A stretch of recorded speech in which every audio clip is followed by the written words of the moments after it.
Hi, and welcome. I'm an artist working with cherry tree beads to show you their new bullet journals and bullet journal materials. Here we have 4 of their spiral bound bullet journals that feature a clear acrylic cover on the front and back, and they're a fully bulleted journal. They come in 4 different sizes. The medium size and the medium large size both feature an elastic band that comes inside of the binding that slides out and slips into the front cover, as we see here, and forms a closure around your journal. The smallest size and the largest size both do not feature the elastic band, but the medium sizes do if you're interested in that. Up next, we have our Faux Suede bullet journals. These are fully bulleted journals featuring an elastic band, and they also have a ribbon bookmarker sewn into them. And then we have our faux leather journals, and these are about the same size as the Faux Suede, maybe just a little bit bigger. They feature very nice stitching and a removable cover, as well as a bookmark, the elastic band, and they also feature a pen holder as well as some card holders. And these are half bulleted and half blank paged journals. Next, we have our 0.5 vintage ink pens. They're available in black, gray, plum, red, and gold. Those work very well, super nice. Then we have our 12 count of wood-free erasable colored pencils, and these are also available in a 48 pack. Each colored pencil features its own eraser, and they erase very well for colored pencils. Next, we've got glitter gel pens. These are very translucent and super sparkly. And then I've got some neon gel pens that are quite opaque. And last but not least, we have a 48 count marker set with fine tip and chisel tip ends, and each one is numbered. So to start our journal off, I'm going to start out with some Gemstone Sketches. I'm going to start off with some Amazonite and draw a raw chunk of it with a pendant. Next, I'm moving on to some amethyst, which is a little bit more difficult to draw. It's more triangular crystal structures. And after that, I'm going to do the same type of structure, but this one's just a little bit different than the first one. Not quite as flared with the crystal points. And this is going to be a chunk of citrine. Next, after that, I'm going to move on and do some emerald by making some little oval shapes and having some lines kind of come down off of those to create some hexagonal prisms, if you will, of emeralds. I'm probably using the wrong terms here. I'm not a geologist. Please forgive me. And after that, I'm going to move on and start making some Y shapes for some cubes of fluorite. And after I make some big Ys, I'm going to fill in the little spaces with smaller cubes. And also just throw in a chunk of fluorite so that we can see the color variations in that don't show up necessarily in the mineral formations as much. And then for the end of this page, I'm going to do a simple oval pendant and a little chunk with a cut side of labradorite to show some chatoyance. And then for my next page, I'm going to start out with a structure similar to the amethyst and the citrine, but with a little bit more slender prisms in the crystals, and this is going to be a chunk of quartz. And you could do your quartz the same way that you do an amethyst or a citrine, but I decided to give a little bit of variety. Next, I'm going to do some just general kind of rough rock shapes, giving these nice little points, and these are going to be chunks of rose quartz. And then I'll do something kind of similar to the emerald, but not nearly as tall. These are going to be much smaller little kind of cube chunks. And then I'll go back to something similar to the rose quartz and draw a little bit of a softer stone, not as jagged. And this is going to be a piece of sapphire. And I also did a bezel with it as well, because those usually look good. And unfortunately, you can't see it because of my camera angle. There we go. But this is a piece of turquoise. I started out with a turquoise pendant and then drew a rough chunk of turquoise. It's nice and knobby. And this is similar to our emerald that we did earlier, but this is a little piece of watermelon tourmaline and then also a slice of it so you can see the different colors. After I get done doing my basic sketches of all my gemstones, I'm going to go back in and outline The lines I feel are most important with the 0.5 gray vintage ink pen. That happens to be one of my favorites. The gray is really nice for shading if you don't want a super harsh line like you would get with the black ink pen. And I'll just go around and I'll go over all of the words, and I tend to trace over the words and then erase the word behind them so that I don't have the pencil left over there. But when it comes to the actual stone drawings, I'm probably going to leave the pencil in there just as a little bit of extra shading. And next I'll go over these with a colored pencil, and you'll be able to see some of that pencil kind of peeking through to give it a little bit more depth. So I'll just finish it up here, do the rest of the lines on those, and then we're going to move on to doing very faint color with our colored pencils. The colored pencils are really nice because they give you a good option for being able to make pastels much better than you can with just the markers or the gel pens alone. Those colored pencils really come in handy. And the erasable fact, it just makes them so much better because then you don't have mistakes you have to worry about. You can just erase it and fix it. And I'll just continue going in and adding in the colors that go and correspond with all of our gemstones. I do like to mix colors sometimes, like for the turquoise. And the erasable part is also nice because you can control where your highlights are by removing a little bit of that pencil.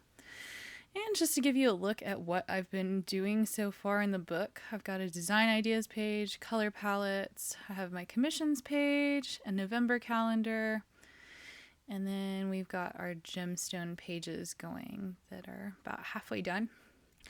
Moving on, I like to work from the top to the bottom of the page with gel pens, and I've got a little cheat sheet up at the top to see what color palette I'm going to use.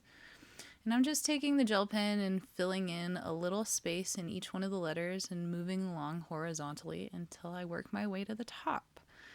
And this is a super easy way to blend your gel pens together, and they turn out so nice. You do want to pay attention here and make sure that you're not letting a lot of the ink build up on the tip of the gel pens like I was just wiping off, because that can cause your gel pens to bleed out a little bit, and that may give you some mistakes that you don't want. So just keep an eye on them and make sure they stay nice and clean. But I will say that these gel pens do not clog, especially the glitter ones. I've had no problems with them. They function so well. So here I'm going to go back over, and you can see me smudging on the amethyst, and I like to do that because this purple is very intense, and if you draw a line at the top of it and drag it down quickly with your finger while the ink is still wet, you can get a really nice gradient on there. But keep in mind that you do want to leave your pages open long enough for your ink to dry if you're using the gel pens before you close your book so that you don't have any bleed through. And there's some beautiful labradorite points from cherry tree beads as well, and I'm using those as my example to copy for this blue color on the labradorite. And then I'm just going to go back in and kind of fill in whatever colors I want. I like to add some of that clear sparkly gel pen for the glitter on there. And then moving on to the sapphire, I really like to mix the silver gel pen in with that navy kind of sparkly one. It just really gives the sapphire some life and some nice realistic qualities. And the turquoise as well, I'll go back over and use the black sparkly gel pen to do a lot of the shading. And it's nice because it adds quite a bit of depth and it blends your gel pens really well. And finally, I am going to go back in and I'm going to fill in all of the spaces with all of the properties about the stones that I decided to include. And you can include whichever properties of the stones that you like, as well as choosing whichever types of stone that you would like to do. And if drawing the stones is a little bit intimidating to you, you can always just draw them as a strand of beads too. You can do circles that are along a line that you've traced along, and you can fill them in with whichever colors to represent whichever stones that you'd like. Moving on, I'm going to fill in the top of the color palettes page with the same technique that I used on the two gemstone pages, starting at the bottom, working my way up to the top. And I used a cheat sheet on every single one of these with a sample that I had done beforehand, just to make sure that I had the colors how I wanted them and could remember the order for all of the colors. And once again, these gel pens are incredible. They don't get clogged. They flow really well. They put a lot of ink down on the page. And in case you can't tell, they are super sparkly and they make it just magical. And then I use the ink pens to kind of outline most of my lettering. And the gel pens are pretty nice because they've got enough ink that if you make some mistakes with your like ink pens before you use the gel pen, you can go back over it with the gel pen, and the gel can kind of hide and disguise a little bit of those mistakes that come from the ink pen. So next I've done a header for a craft show calendar. And I'm doing that in the same style as all of the others with the gradient color filling in my lettering. And this one I started at the top instead of the bottom. It really doesn't matter where you start. You can start in the middle and work your way towards the edges. You can do it however you like. You can do it a solid color, or you can leave them blank too. And then I'm going to go in and block out 3 squares on the top and 3 rectangles on the bottom. And these are going to be for my 12 months. And these are just really rough, basic kind of outlines. Next, I wanted to do a birthday calendar. I decided to be cute to use cupcakes for the letters. So I sketched each one of those out and did the same thing that I did with the gemstones, where I start with my ink pens to get my basic outline. And then added some little candles on the top of there, and I'll go back in and erase all my pencil lines. Add a little bit more ink definition to the base of the cupcakes. And then I'm going to start with colored pencils, building up that color very faint from the back and kind of pulling it forward. Next, I'm going to use the sparkly glitter pens to give that a good base of color. And then I'll go on top of all of those with the opaque gel pens, and that will give it a nice bright pop. Next, we've got some earring designs that are available on cherrytreebeads.com. And this is a design by Allison Myers. And these are the Jester red tassel and brass earrings. And I just used the image that they had on their website to kind of sketch from that, and then used their material listings and priced all of the materials on there and gave myself a price per pair.